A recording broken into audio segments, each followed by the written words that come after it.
Hello, and welcome to the second episode of Sleuth Wood. My guest today is Gwen Katz, and Gwen, you are an author of historical fiction and lots and lots of short stories. Mm-hmm. Can you tell us about your books?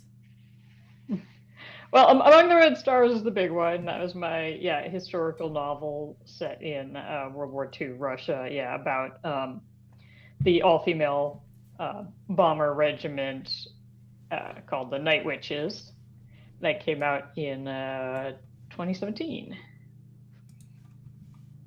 And I've been following you on Twitter for a long time, and you have written lots and lots and lots and lots of short stories. Yes, I have. And they're not all historic fiction. They're kind of all over the place. They're all over the place, yes. Yeah, there are horror ones, there are comedy ones, they're kind of everything. Yeah.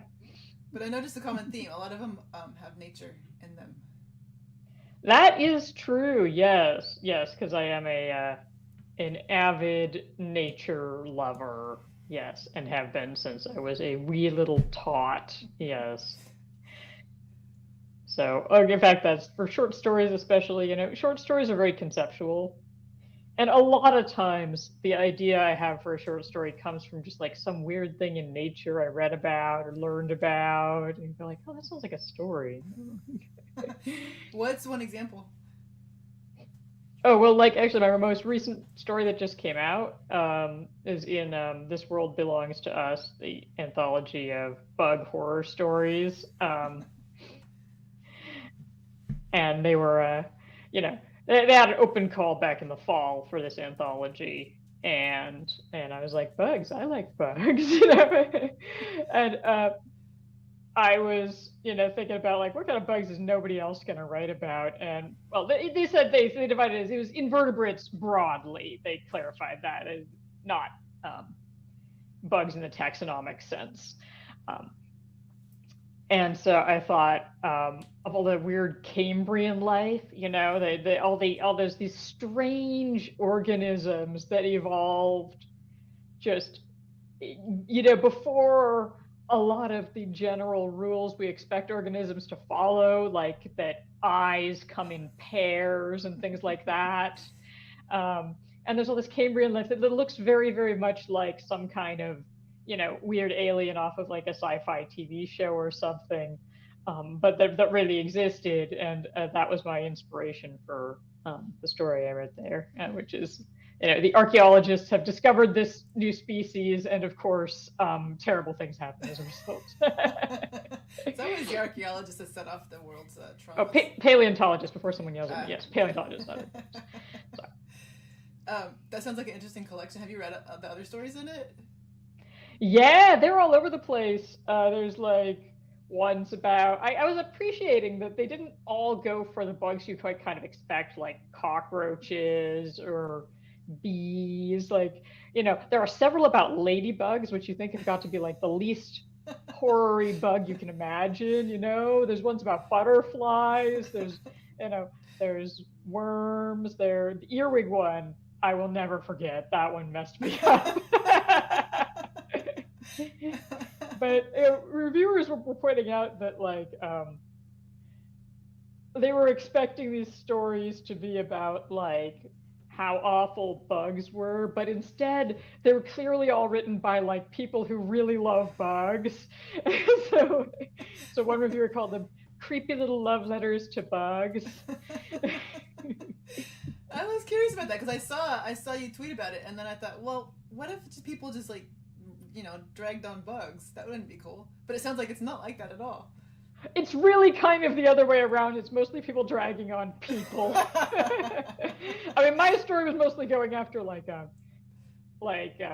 TikTok influencers,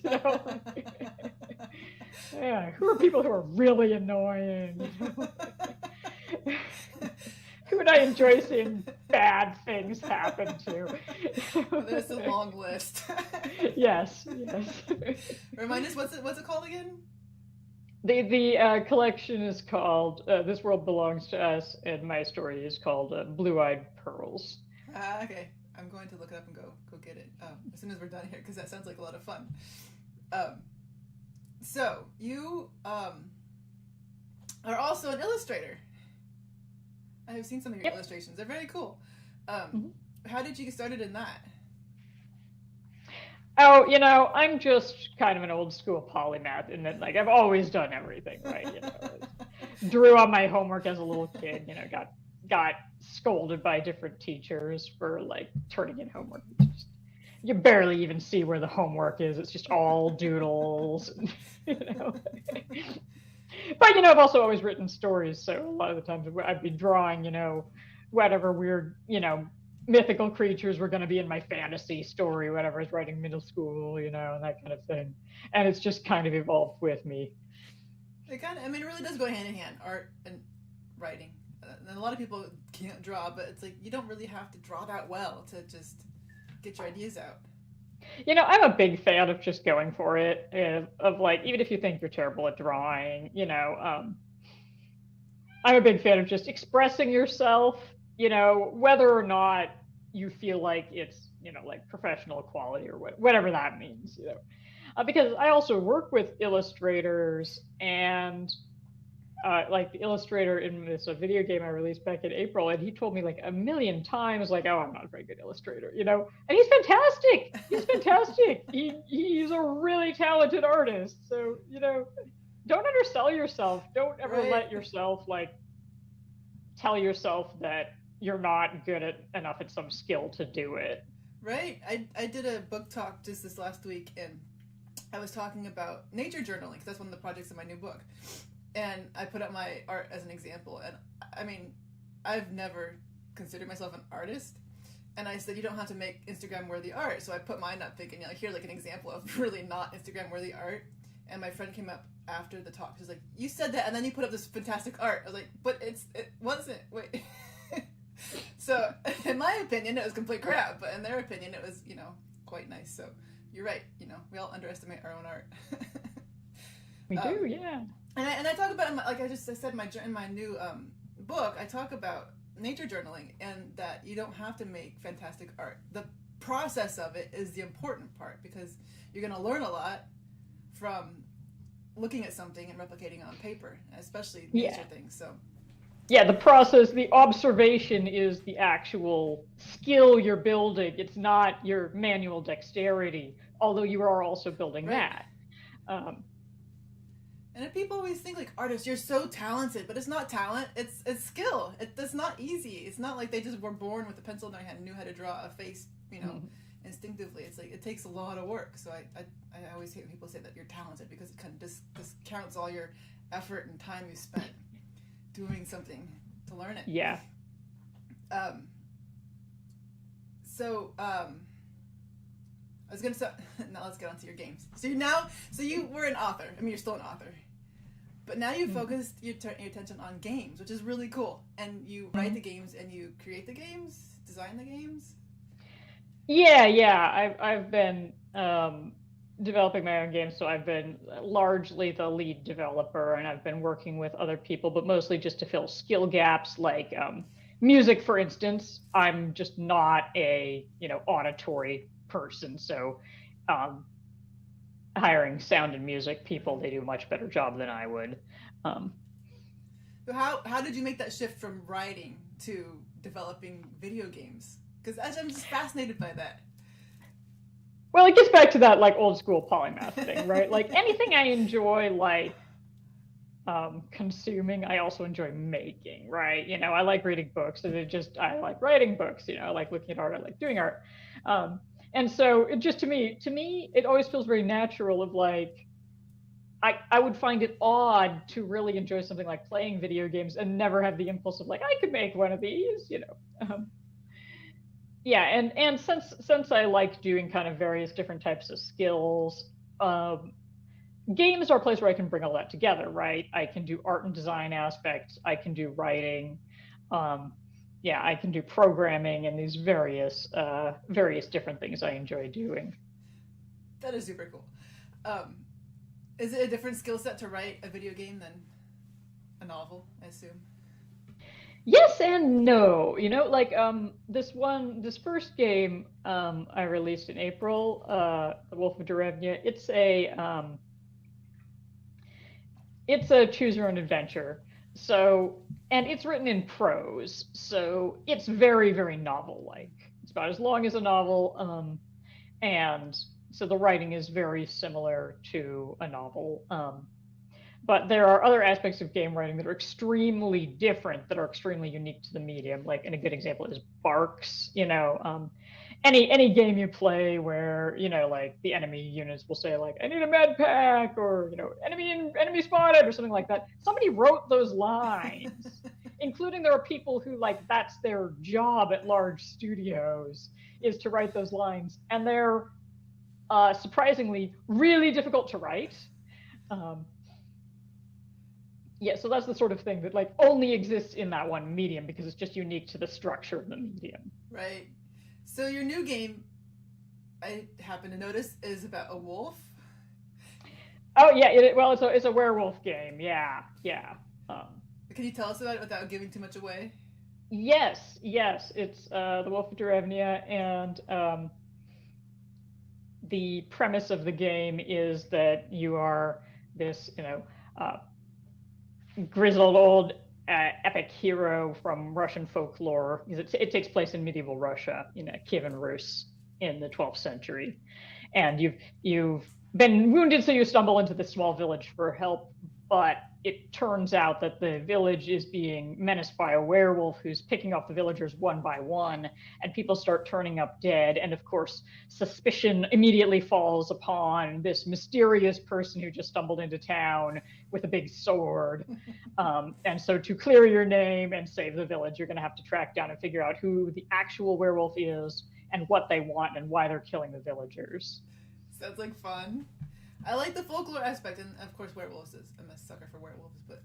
Oh, I love werewolves. They're kind of an underappreciated, well, not underappreciated, they have lots of fans, but they're kind of an underserved market. Like, obviously, I read and watched a bunch of werewolf stories while I was working on this, and it's surprising how few there are, well, compared to, like, vampires. Right. There are a billion, and there are very big vampire franchises.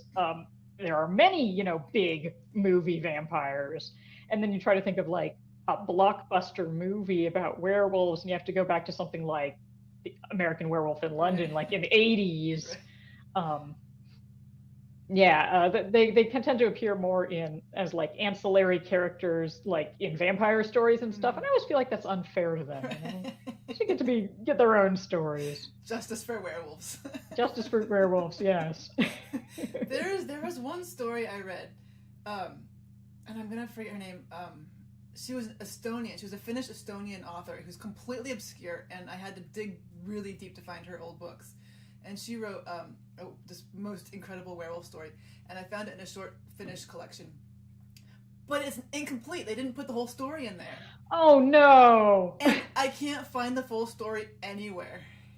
It's like in Estonian, and I like old books, and so I've been trying to track it down for like the last few years, because the beginning part of the story is just like really incredible. And it's bad to what, but yeah, no respect for werewolves. Why did they not publish the entire story? Why did they cut it off? That definitely sounds like a project right there. Like, you gotta find the second half of the story. Yeah. I read about it online, and somebody said that the second half is really dark. Like, they ended it on a happy note before it went off. Like, that's I not want to fair! read the dark half. I want dark stuff. Yeah, I'll read the terrible ending where everyone dies or whatever happens. And it was about a woman werewolf too, so it was extra interesting. That was one of the main things that I came across in my research was that vampires are a little bit of an equal opportunity monster. There are more or less the same number of male and female vampires, and have been through most of their history. Werewolves are very, very highly gendered. They're very highly tied into our ideas about masculinity and stuff like that. And so female werewolves are pretty unusual, and they tend to be treated very differently than male ones when they do appear. Which is probably why that story ended in tragedy. I don't know. I haven't read it Possibly, yet, so. yeah. Like in the 19th century, the like seductress werewolf was a whole thing. Yeah, I'm gonna have to find it. It's my life's goal now to find the rest of that story. I might have to learn Estonian, but Well, link me to the half you have at least. Yeah, yeah, I'll find it check for out you. that half. But you have other games coming up too. I looked at your website. You have some more in the works. Oh, okay, I'll let you in a secret. Those are sort of speculatively listed on the website. So they're not things that are currently in progress. They're things that I hope to make at some point. Well, they look and interesting. made like a little bit of concept art for. Yeah, right now I've got a couple of games. We're preparing to kind of launch into our next game project, and I've got a couple of things that I'm choosing between. One of them is going to be like a puzzle narrative game, and one of them's a roguelike strategy game. And so I'm kind of testing those. I've got prototypes of both of those that I've been testing with different players, and they're kind of trying to gauge which one of these is the right choice for my next project. That sounds like so much fun. I'm envious. I'm gonna start video games too. You should. You know, I kind of the most important thing I learned. I took a few classes in Unity and stuff, and the most important thing. I'm not kidding that this was the most important thing I've learned was there is not this like secret cabal of people who know everything, who make games. Everyone is just kind of faffing around, right? Like, and lots of your favorite games, if you play indie games at all, lots of your favorite games were made by people who had learned Unity 5 seconds ago and had no idea what they were doing, and did wacky, terrible, hacky stuff behind the scenes that you're just not aware of as a player, and that you really should just go for it. You know, make your, you know. Yes, you like me will write stuff, like write scripts and stuff that are terrible, that make programmers like want to weep, and whatever your game runs and it's your project, who cares, you know. Well, it's such a fun medium. I mean, like interactive storytelling, not just reading a book. I mean, books are great, of course. Yeah. We write books, but the interactive aspect of, and not just like following a story like, you know, Legend of Zelda, where it's just like a story that you follow and you do the things, but the actual interactive part where you select things and have, you know, responses to what you choose is so fun. Yeah. Like Wolf of Derevnya has over 1,000 choices in it when I got to the end, and they're meaningful choices. They're all, you know, tracked through the whole story. And I really enjoy that. I really enjoy, you know, the whole like, oh, but what would have happened if you'd gone the other way down the path? Oh, I wonder if there was something down there. I wonder if that would be important later. And setting up things, you know, items you have to get in the first chapter that then become crucially important in the last chapter, you know, and little clues, because it's a, you know, it's fundamentally a mystery. You're trying to figure out who the werewolf is. And there are various points where there are little clues, and it's not immediately apparent that it's a clue until later on, and you'll go, oh, that was what that was about. I really enjoy that kind of thing. That sounds like it would break my brain trying to figure out the planning of it. Was that hard? I mean, did you like have your wall covered in all the diagrams? And it is famously like, yes, you map them out and it looks like a ball of string. Yeah, it was a lot to keep track of, especially in the latter couple of chapters, because where everything starts to diverge based on your earlier choices. But you know, I think I'm just kind of a branchy thinker, so for me that just kind of feels natural to me, right? That kind of thing. That's good. That's a certain skill set. I don't know if I can do that. It's hard, but it's something that just kind of clicks for me. But fun. It's a fun result to have that interactive story telling. So I wanted to ask you, I know that you are originally from the Pacific Northwest. I am, yes. And we've run into each other a few times up here. But now you live in LA, which is not really known for nature. I mean, it is to some extent, but when we think of LA, we think of giant, paved, sprawling metropolis. But that's not true, right? Do you know, well, it is a giant paved sprawling metropolis, but it is also an unbelievable biodiversity hotspot. And the funny thing is, most people who live there don't know it. Like, for one example, there are only 2 megacities in the world, cities with 10 million plus people, that also have indigenous populations of big cats, and one of them is leopards in Mumbai, and the other one is mountain lions in Los Angeles. And we had our sadly recently deceased Griffith Park mountain lion P22, and just occasionally he'd go into someone's backyard or something, and somebody's Ring camera would pop up a picture of like, here's a mountain lion just strolling through my yard. He didn't really bother anyone, he didn't cause trouble, but he was just living in the city. And it's also like an enormous bird hotspot. There are some 250, 300, something like that. Don't quote me on that number, because I know the serious birders are going to pop in with the exact number, which I don't have off the top of my head, but just a lot. Enormous number of species of birds in LA. For LA County actually is the county in the entire country with the largest range of elevation. Oh. So in a single county, it goes all the way from sea level, of course, from the beaches, all the way up to the San Gabriel Mountains. And so there are all these little microclimates and stuff where there are unusual species, and some of them species you really find there, and so it's actually a fantastic place to look for wildlife. Which is surprising to most people. Very surprising, yeah. And LA people, what is true about LA that you might think is just people in LA are not very into nature, especially coming from Seattle, of course, where everyone wears sandals and everyone has a fleece jacket. There are lots of people who just have no idea that these things live in the city. They'll see a photo of a bobcat or something strolling down the street, and they'll go like, "Those live here?" And like, yes, like tons of them.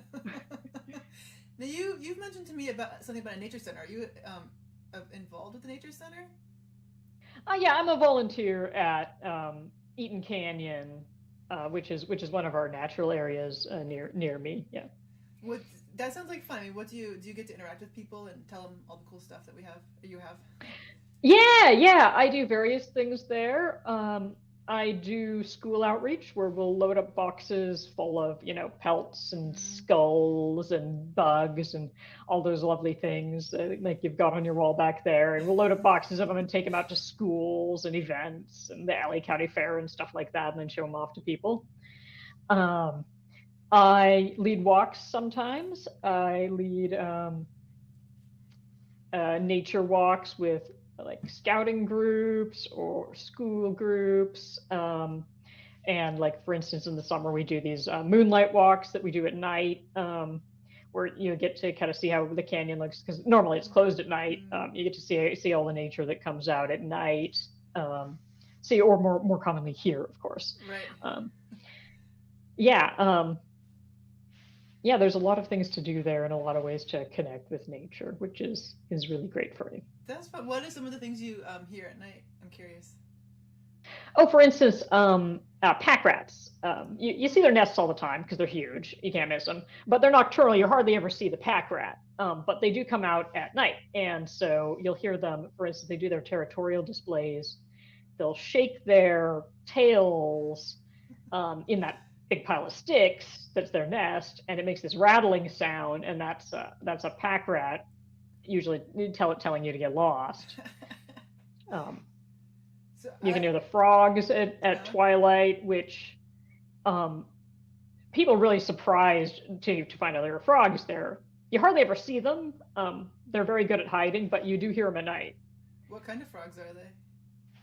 The 3 main species we have are the Pacific tree frog, same one you have up there. It's all down the coast. The California tree frog and the California toad. A good old toad. Oh, I love the toads.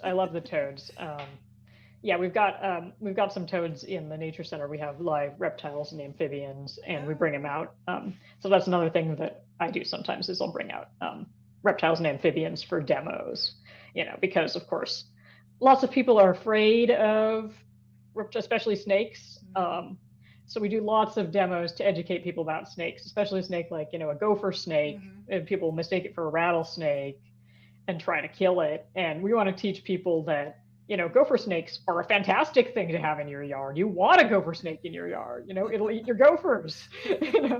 They're beneficial animals, and they're harmless to humans. So you get to play with animals too. That's so cool. I do, it's a fun gig. It's a fun volunteer gig. And we're always looking for more volunteers, especially to lead walks and stuff. So that's something I encourage people to do. That's fun. So of course my bias, I have to ask about your bugs too. You've got some cool bugs. In LA generally, or in the nature center? Well, or both, like in my house right now? Yeah.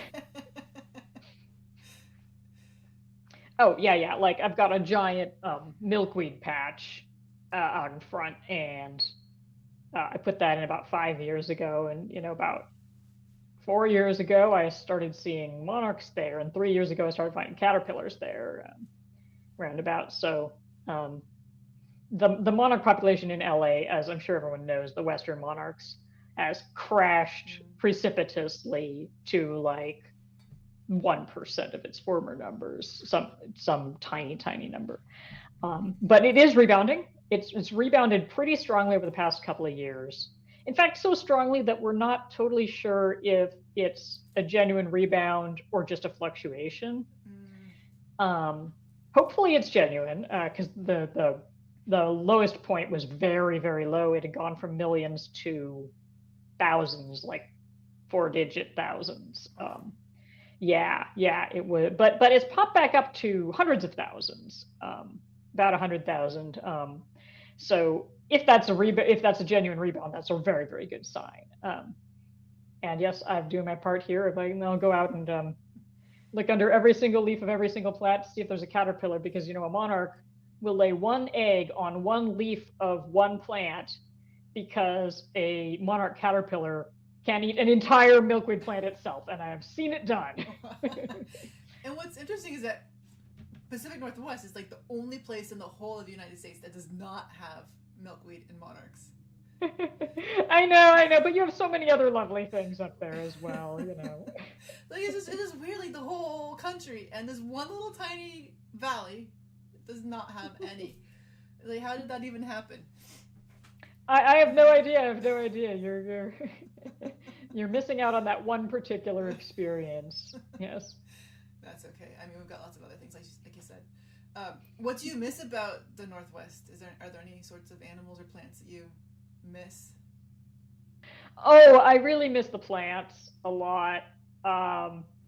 I miss like the blackberries. I had such strong childhood associations with the blackberry brambles and going out hiking and picking berries off of these brambles, and that's when you feel like you live in like the literal Garden of Eden, and I'm just strolling along. I'm just literally living off the land, eating the blackberries off the brambles, and huckleberries and salal, all the wonderful things that grow up there. That I miss a lot. I miss the woolly bear caterpillars. Are one thing, like when I was a kid, woolly bears are just so charming to children. They're little and fuzzy, and they're just going to grow. And they're so irresistible to children, and we don't have them down here. They're a cold weather type of caterpillar species. So I didn't realize that. I thought they were pretty abundant everywhere. No, they're not.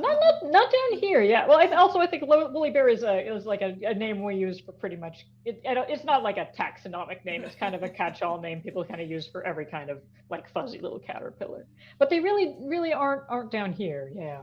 Huh. And all the different kinds of bumblebees up here. Down here we have more. We do have bumblebees down here, but carpenter bees fill most of the same ecological niche and are much more abundant. Huh. Interesting. That's very interesting. And the plant life, is very different.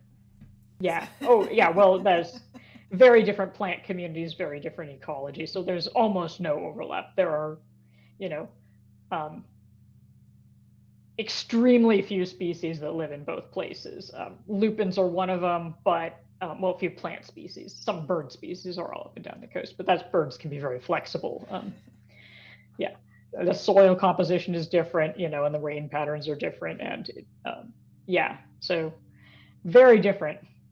It's weird because we think about like the West Coast is just 3 states, so you don't think of it mentally as like that big. But then when you compare it to the East Coast, which is like 500 states, and our diversity, I mean, it doesn't feel like you're that far away, but like it is. It's like so far away, and the habitat is so dramatically different. It's like it's a whole other country.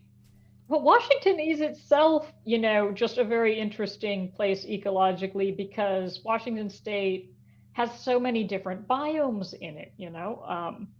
Like you drive across the mountains and you get into the desert part of Washington, and people who are not from Washington go like, "There's a desert?"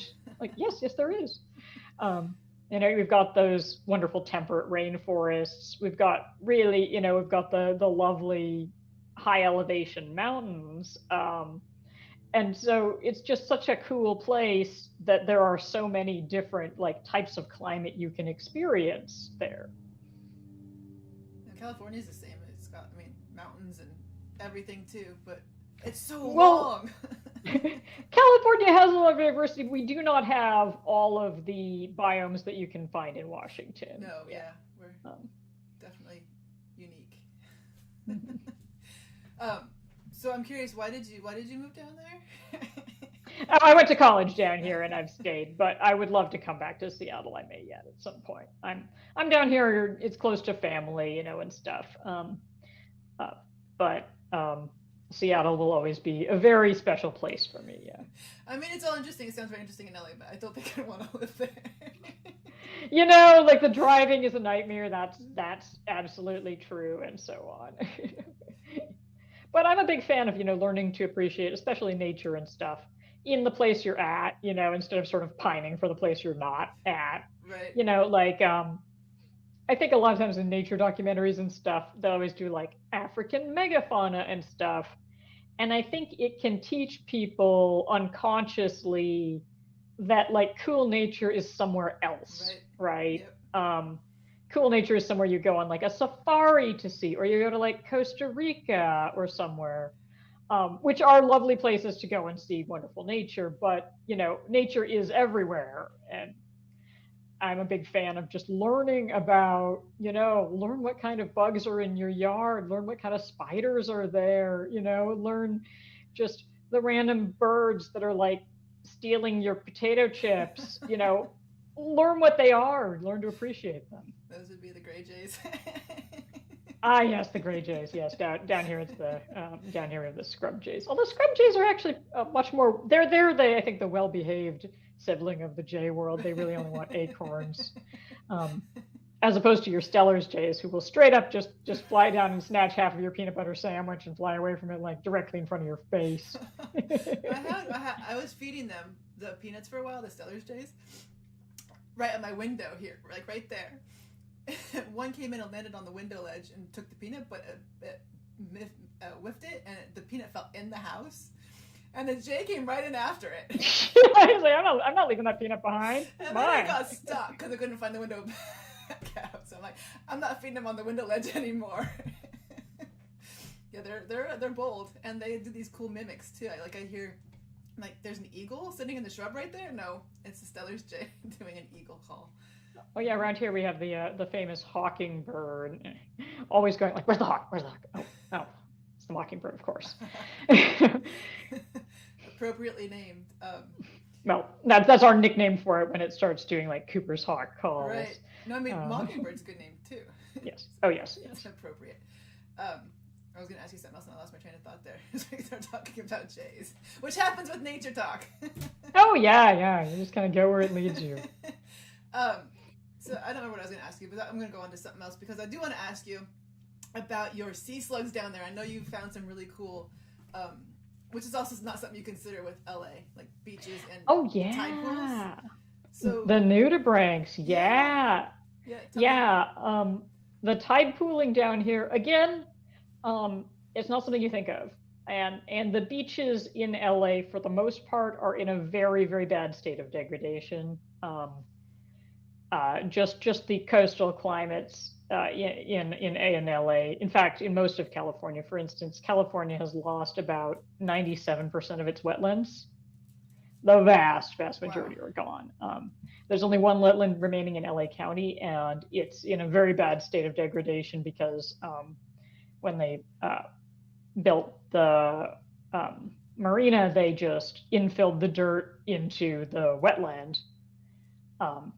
It's in the process of being restored, this Bolana wetland, and that's a wonderful project to support if you live in LA, Bolana wetlands.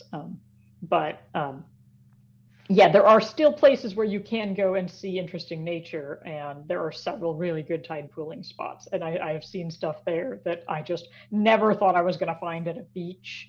We found, we found octopuses, and we found sea hares, and just fantastic stuff that's so cool to see. The sea hares, like let's talk about sea hares because they're big. I mean, they're not nudibranchs, but they are sea slugs, and they're like puppies. They're like 18 inches long. They're enormous, and you think, how could you possibly miss such a thing on a beach? Yeah, it's huge. It's like the size of a beach ball. But yes, they're very well camouflaged, right? We have two in our area. We have the California sea hare, which is the mottled brown one, and the black sea hare is, of course, black. And they're so well camouflaged that just when they're on a rock, you just can't see them. They just look like a rock. Yeah, they're cool animals. I love how they feel. Sea slugs, especially the big ones like that, they have this just wonderful silky feel to them.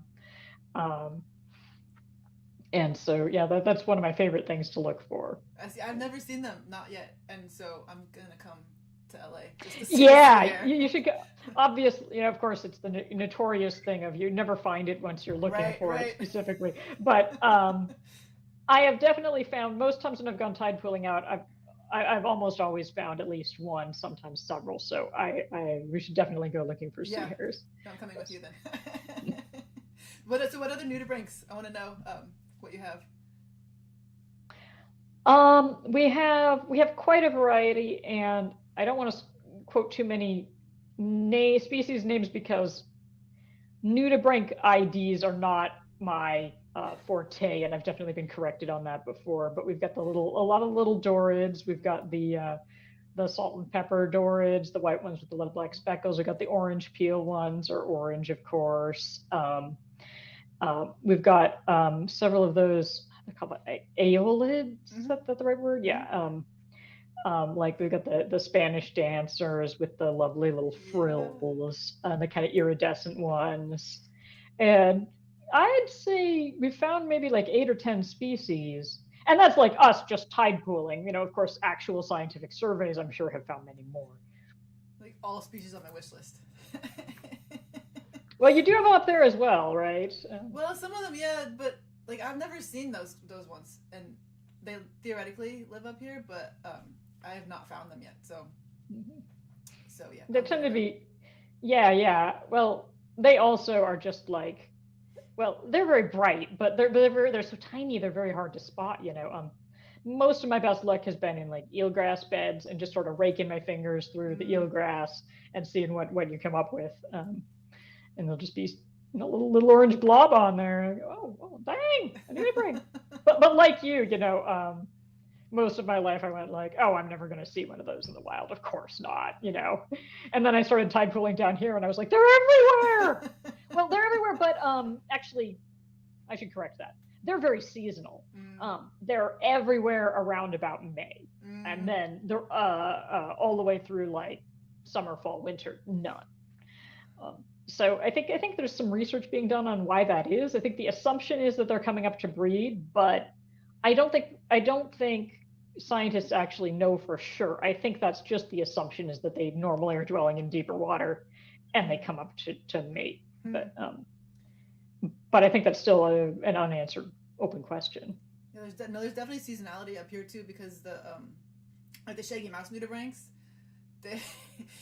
it's obscene how many there are on the docks during certain months, because like there'll be like literal piles of them with eggs. It's like this giant giant nudibranch orgy going on the docks, and most people would have no idea that's going on underneath their feet. And then they just like vanish. Then they're gone. Like where do the babies go? Like I don't see young ones. I just see the big ones. So Yeah. Invertebrate behavior is just so mysterious because it's gotten so much less. Well, it's gotten less study, and just the number of species is so great that any individual species, unless it's an actual study species, has been studied just so little, right? And there's so few people who have ever specialized in just like one species of nudibranch, the way tons of people have specialized in one species of bird or one species of mammal. Right, and I in my talks for my new book kind of drag on science a bit because I'm like, science funding, and this is a fact, it's whatever benefits us or harms us. That's what gets the funding. Nudibranchs don't do either. They're just there. So like there's nobody studying them because they don't help us or hurt us in any way. So yeah, it's a big thing. Yeah, so things like reducing human animal conflict, a lot of money in that, and then the endangered species, when something gets really acutely endangered like the vaquita, then some money starts showing up, but still often like not very much. Right. And not if you're something like a nudibranch. Right. Like, why do you need money? Because it's cool. Yeah. I mean, but they do teach us a lot because, like the Hopkins rose nudibranch, it moves north during El Nino years when the ocean warms. So their range movement actually does tell us a lot about climate change and how the oceans are warming or whatnot. So we should study them. More money for nudibranchs. More money for nudibranchs. I second that. Yes. Have you found different stuff kind of showing up recently as the oceans are getting warmer? Have you been finding different stuff? I haven't found different stuff, but now that I've been going so many years, like I can compare my pictures from one year, because the low tides are pretty consistent. What time of the month and time of the year they are. So I went out just this last about a week ago, and I ran into somebody else I know who's a nudibranch person, and we only found like 7 species, which sounds like a lot, but like the location we go to, I over time I found like maybe 20 different species there, and we had to really work to find those species too. And I looked at my pictures from the last year, and I had found like twice as many. So, and maybe because the water was rough, because it's right under a ferry dock, so sometimes the water gets really rough there. But it was just a windy day, and it's hard to see. But even still, it's like, yeah, it just definitely fluctuates, even the same time of the same year. So one of the most striking changes I've seen on the really up on the whole West Coast is the sea stars. Yeah, I know in some regions they're starting to rebound a little bit, but the sea star die-off was astonishing because they used to literally just carpet the beach. They used to be covering everything. Yep. And now, like we will go tide pooling and, we'll run all the way up and down the beach and we're doing well if we find one. Yeah, they're starting to, definitely the ochre sea stars are starting to be more abundant in Seattle. But the sunflower stars, I still have not hardly seen any sunflower stars. And it's weird, like, as humans, we adapt so quickly to things. So now it's almost normal. So it's like we fail to realize, like, wait, this isn't supposed to be normal. There should be a lot more. And we just don't even register that. Yeah, this is a thing that worries me so much, is just thinking about, like, our kids and stuff. Well, I don't have kids, but, my nieces and nephews and my friends' kids, and how they're growing up thinking things are normal, like just, oh, no, of course you don't see sea stars at the beach, or of course they're like a really rare find. And, we can tell them like, no, they used to be everywhere. But they can know that as a fact, but they're not internalizing that as an experience. They don't know what it means to like be on a beach that's completely covered in sea stars, or just the fact that kids now are used to just summer is smoke season, summer is wildfire season.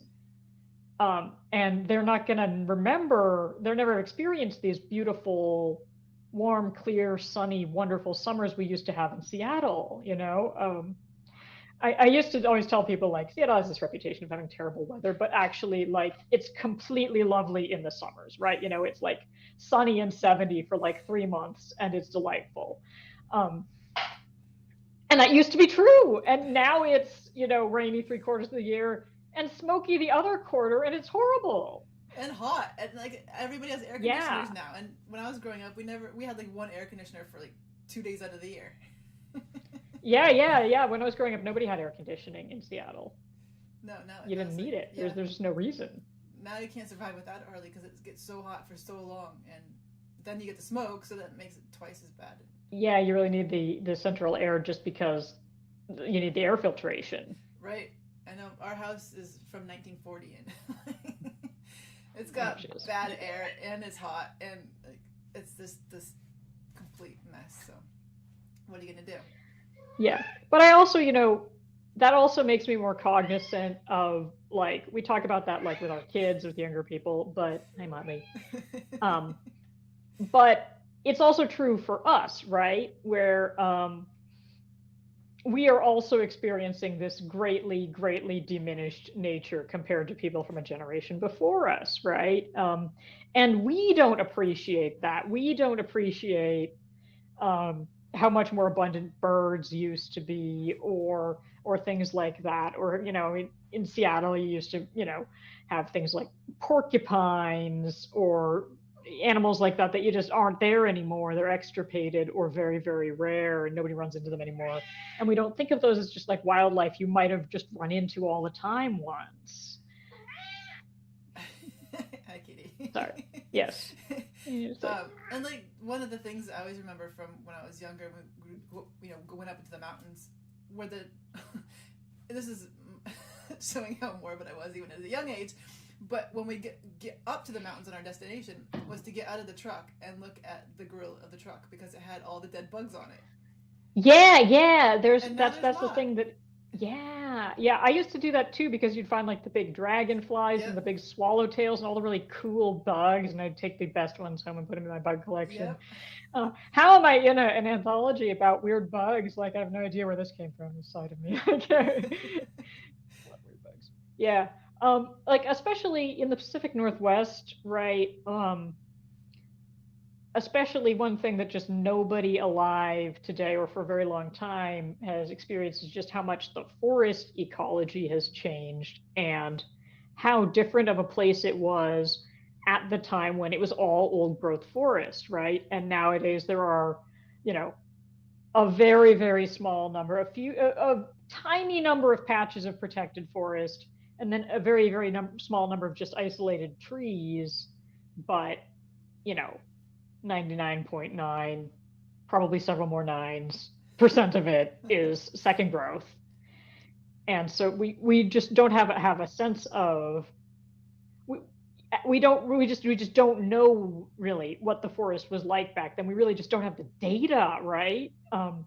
We have, journals and things, and we have the data we can recover from, um, from pack rat nests and that sort of thing that collect historical data. But there's so much we just don't know about what kinds of stuff might have been there, what it might have been like, in ways that it isn't now, because the composition of the forest has changed so drastically. Right. And we have a lot of indigenous knowledge too, which is good to Oh, draw yeah, on. sorry, So. yeah, I should have mentioned that. Yeah, yeah, yeah, which is just a hugely valuable source of Mm-hmm. knowledge. But we don't have a lot of like quantitative data Right. about things like temperatures and things like that just weren't being recorded. Well, I think it's interesting. So, I mean, my book, I really wanted to make it accessible to the common people, not to scientists, because science. I mean, there's like the ivory tower, and there's a lot of accessibility that's blocked from science. Mhm. So part of that was to really think about, and part of this new show too, Sleuth Wood, is to think about people who are connected to nature but aren't scientists. And I'm thinking about your game, but like the folklore piece of history. So we have, we can't measure certain things from the past because we didn't have that data. But there's so much in the folklore knowledge and then indigenous knowledge that Mm-hmm. is still there that we can draw from, and in a non-scientific way. And that's what I liked about your game. You really draw on that folklore piece of it, and the werewolves, and that ancient. It's a bit of ancient knowledge that's come up through all those eras. You run into this in the oddest places, right? Like I grew up evangelical, so the Bible stories and stuff about like you know Samson slaying a lion or Daniel and the lions or whatever, and like I remember very clearly the moment the penny dropped and was like, there were lions in the Middle East back then. They clearly knew what these animals were, and they were like just something you've commonly encountered, and that's clearly not true anymore, right? So that kind of information can get preserved in really interesting ways. Right, and then we like in our new modern science mindset, we just discount it all, like all the herbal knowledge, like the people who used herbs to heal and the witches and all that.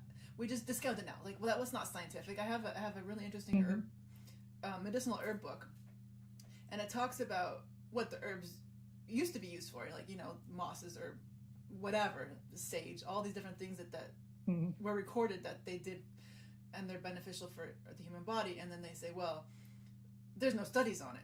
I mean, there's no studies to prove that sage can do this or lavender can do this, but it's because they didn't have it run studies. There aren't studies to show that they don't do this, and like all that ancient knowledge is just like discounted. Yeah, herb lore. Talk about like healing properties of herbs, right? The sulfa drugs are still the very, very first antibiotics that were ever discovered are still the only group of antibiotics that have ever been created that weren't from a natural source. Sorry, I said that in kind of weird double negative type way. I'll put it the other way. Every antibiotic that has ever been discovered other than the sulfa drugs was from a natural source. We just have never, some of them we isolate the chemical and then synthesize it without using it from the plant, but we never discover antibiotics just in a lab setting, just from chemical synthesis. We just do not do that. We've only done that once ever. They're all things we just discover from like going out and collecting some weird bit of lichen, and it turns out it kills germs, so I think you can't put, you just cannot put like too much emphasis on herb knowledge and finding out. Like, I'll give you an example. Like, we have so many sweet gum trees here. They're not native, but they're a very, very common urban tree, down here. And you never go walking barefoot because there's little spiky sweet gum pods are always all over the sidewalks.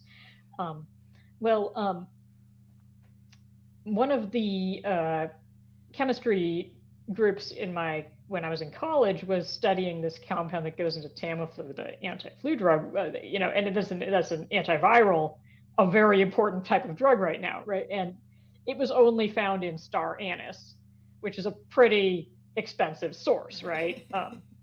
And so they were literally just going out, grabbing random plants and going, maybe it's in this. Just like around the campus, and somebody pointed to the sweet gum pod and was like, let's try that. And they found it there. They found it there. It's in sweet gum, in this tree that just grows everywhere and drops a billion seed pods that have no use and just get under people's feet. So you just really have no idea until you go out and try and look for stuff. Yeah, so like you, I don't like the assumption of just like, if we don't have a study proving that it's true, then clearly it's hogwash, Again, like there's so much nature out there. We do not have a study on every property of every plant, Yeah. There's so much out there that we just don't know much about, even things that literally grow on the street. Right. No, literally in my driveway are plantain, and I read my herbal book, that plantain mushed up is really good for bug bites. So I went out and I'm like, of course we have a wetlands behind my house, so every time I go out I get bit by mosquitoes. So then I come home, grab the plantain, and it works really well. Like, well, there you go. And I also read that a lot of the medicines that we've created from herbs, they take out one component, one chemical, and then that has a side effect. So that medicine ends up bad. But then if you like look at the herb as a whole, that herb is so perfectly balanced that if you like use the herb instead of the medicine, like that, it's balanced and wouldn't have the side effects. So yeah, all plants, all of the essential oils and stuff in plants, we often think of them as like there's just this one, here's the banana chemical or whatever. In chemistry we do that a lot, you know, and so that's how they end up in like artificially flavored candy and stuff like that. But of course in the plant there's always, you know, this cocktail of dozens of chemicals, sometimes hundreds of chemicals. And you know, the people who understand that are actually perfumers, because perfume makers know that like to get these wonderful smells that are pleasing smells, you don't usually make them out of just like one, especially not like one synthetic chemical. That doesn't smell nice. That doesn't give you this nice effect. You use these cocktails of hundreds of different things or dozens of different things that are like, or you get them from the extract of the plant, which of course contains all those different things. And that's how you get those lovely balanced notes and stuff that make flowers smell so nice and stuff. Yeah, so individual chemicals in isolation, you know, we isolate them so we can characterize them and find out what is it, how does it work. But very often the answer is it works in concert with all these other things. Well, the plants have had how long to evolve that perfect balance? So long time, yeah. Who are we to come out and take it apart? Well, that's all I had for you. Unless you want to talk about anything else nature related, cool nature facts that you know. Well, this has been lovely. I've gotten to just natter about like all my favorite pet topics, you know, all the things that I very rarely get asked about because nature is not actually my job anywhere. It's a volunteer thing I do, but it's rarely part of my actual work. See, that's the whole point of this show, is like to show how integrated nature is to people who aren't scientists. It's like we're out here. We're all nature nerds. I mean, there's a lot of us out here. But that's not our day job. You know, I really just want people to get connected with just what's literally directly in front of you. You know, like birders will often say this. Well, the nice birders, the ones I like, will say this. You know, it's not about spotting the ultra rare, like spotted owl or whatever. It's about what's that bird perched on the power line directly above you. What is it? You know, learn to appreciate that. Learn to see that as like a cool thing that you get to experience, that you're lucky enough to experience just right outside your front door sitting on the power line, and see that not just as like, oh, it's a bird, but as, you know, something special, something that's a connection between you and nature. Right. And even like the most common species, there's still lots we don't know about them. That's true. It's yeah. Not like yeah. We know everything about the house sparrow. There's still a lot we probably would be surprised by. Yeah.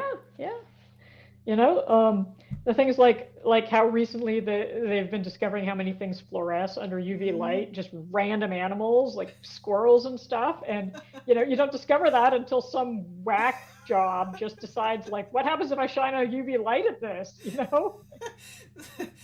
People always look at me weird when I shine my black light around. Oh, you gotta shine your, especially when you go out at night to look for bugs, you know, you or to gotta the beach. have your black light. The beach is good too.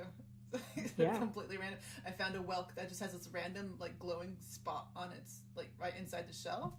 Huh. Why? Who knows? Especially inside the shell, like you could be using that to communicate, right? Like it's covered up. Well, that is fascinating. Yeah. Mollusks, you never know what they're doing. We truly and genuinely do not. You know, when those branches. It might be best we don't know. I don't know. Oh, I want to know what they're up to. I desperately want to know what the octopuses are up to. You know, that could be a whole nother collection of stories. What are they? Oh, I would love to do a collection of, you know, mollusk stories, weird octopus things. Like, there's so much they're up to that we just don't know. They're just down at the bottom of the ocean, hanging out. Yeah, right. The squids down there. We've like not hardly ever seen them, except for dead ones. They could be up to anything. It could be. I think that's a lovely note to end on there. Like mollusks could be up to anything. You're gonna have one takeaway from this podcast. They probably are. I mean, maybe they'll save us. Like the maybe we gotta hope for it at this point. The orcas. All right. Well, thank you for joining us. Thanks so much for being here, and thank you so much for starting this show. This is such a great topic, and I'm really looking forward to hearing what other people have to say. All right. Thank you. All right. Bye. Bye.